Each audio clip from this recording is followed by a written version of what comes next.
날마다 쓰는 나의 신앙일기 TV 데일리 큐티 나무향기입니다. 오늘은 6월 11일 주일입니다. 오늘 함께 묵상할 성경 본문은 창세기 31장 51절에서 55절입니다. 라반이 또 야곱에게 이르되 내가 나와 너 사이에 둔 이 무더기를 보라. 또 이 기둥을 보라. 이 무더기가 증거가 되고 이 기둥이 증거가 되나니 내가 이 무더기를 넘어 내게로 가서 해하지 않을 것이요 내가 이 무더기 이 기둥을 넘어 내게로 와서 해하지 아니할 것이라.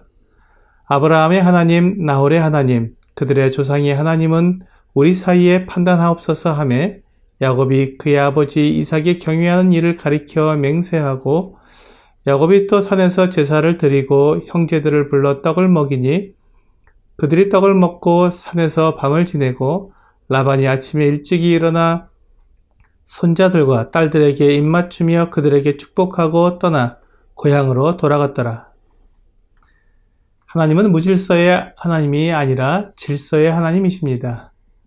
하나님께서 천지를 창조하실 때 모든 것의 위치와 경계를 정해주셨습니다. 빛과 어두움을 나누셔서 빛을 낮이라 부르시고 어두움을 밤이라 부르셨습니다. 그리고 바다와 육지를 구분하셔서 바다가 육지를 덮지 못하게 막으셨습니다. 또한 동물과 사람과 하나님 사이를 정확히 구분하셨습니다. 그래서 모든 만물이 정확히 자기 위치에서 자기 역할을 하게 하셨습니다. 예레미야 5장 22절은 여호와의 말씀이니라 너희가 나를 두려워하지 아니하느냐? 내 앞에서 떨지 아니하겠느냐? 내가 모래를 두어 바다의 한계를 삼되 그곳으로 영원한 한계를 삼고 지나치지 못하게 하였으므로 파도가 거세게 이나 그것을 이기지 못하며 뛰노나 그것을 넘지 못하느니라고 말씀하고 있습니다. 이렇게 자기 위치와 역할의 경계가 분명할 때 우리는 질서가 있다고 말합니다.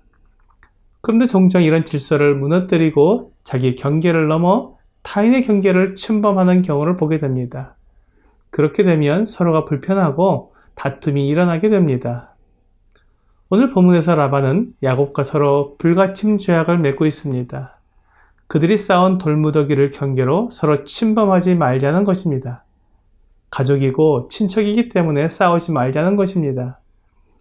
야곱도 라반이 제안하는 이 약속에 동의하고 함께 맹세를 했습니다. 야곱은 라반과 함께 온 추적자들을 대접했습니다. 그들과 함께 하나님께 제사를 드리고 떡을 먹고 함께 밤을 지내고 아침에 라반이 손자들과 딸들에게 입맞추며 인사할 수 있도록 배려해 주었습니다. 그리고 라반은 평안히 하란으로 돌아갔습니다. 이것으로 라반은 하나님의 역사에서 사라지게 됩니다. 하나님께서 야곱을 훈련시키시고 하나님의 백성의 조상으로서 올바른 삶의 면모를 갖추기 위해 라반에게 맡기셨던 모든 것을 다 끝내고 다시 가나안으로 돌아와 하나님을 섬기는 민족을 일으키는 그 하나님의 계획에 들어오게 되는 것입니다. 야곱이 가지고 있는 속이고 빼앗고 술수를 쓰는 등의 좋지 못한 성품들을 라반 밑에서 훈련받고 돌아오도록 하나님께서 맡겨놓으셨는데 20년이 지나서 다시 제자리로 돌아오고 있는 것입니다. 그런데 라반은 악착같이 야곱을 놓아주지 않으려고 합니다. 어떻게든 야곱의 것을 자기 것으로 만들려고 애를 씁니다. 하지만 하나님께서 야곱을 보호하시고 라반을 막아주셨습니다. 이제 라반은 야곱과 인사를 하게 되었습니다. 그리고 서로를 침범하지 않도록 경계를 설정했습니다. 이것으로 인해 야곱은 라반에게서 완전히 놓이게 되었습니다. 우리가 예수 그리스도를 믿고 섬기려면 세상과의 경계선이 필요합니다. 세상은 계속해서 우리를 유혹합니다. 그 경계를 허물라고 합니다. 필요할 때는 언제든지 서로에게 있는 것을 공유하면 좋지 않느냐고 말합니다.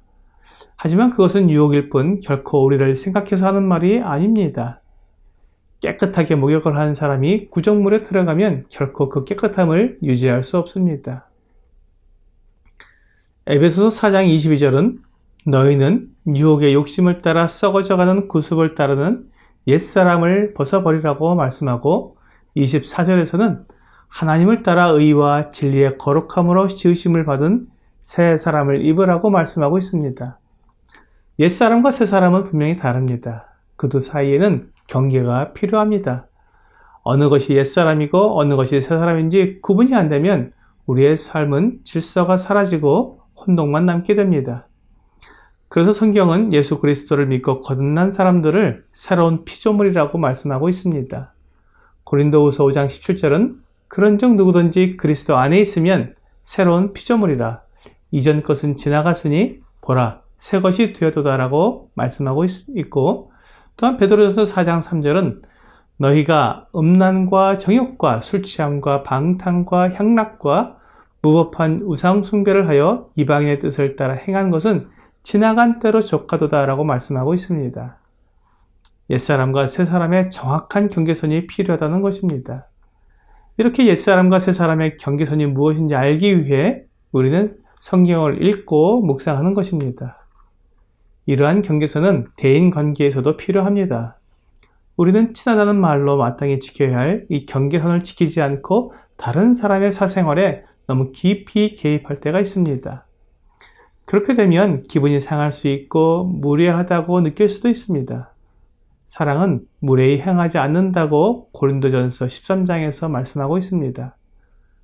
이렇게 가까운 사이에서도 예의를 지킬 때 그 관계가 더 오래가고 돈독해지는 것을 볼 수 있습니다.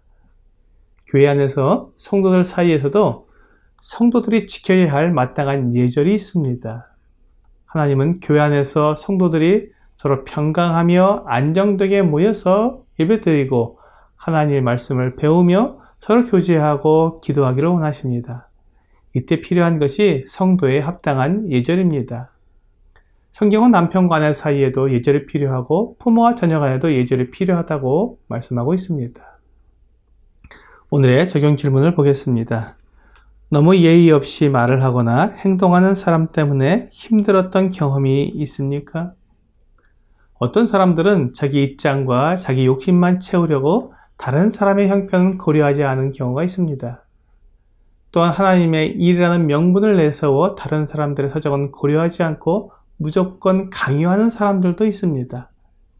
이렇게 되면 하나님의 일을 하면서도 감사와 찬양이 나오지 않고 불평만 생기게 됩니다.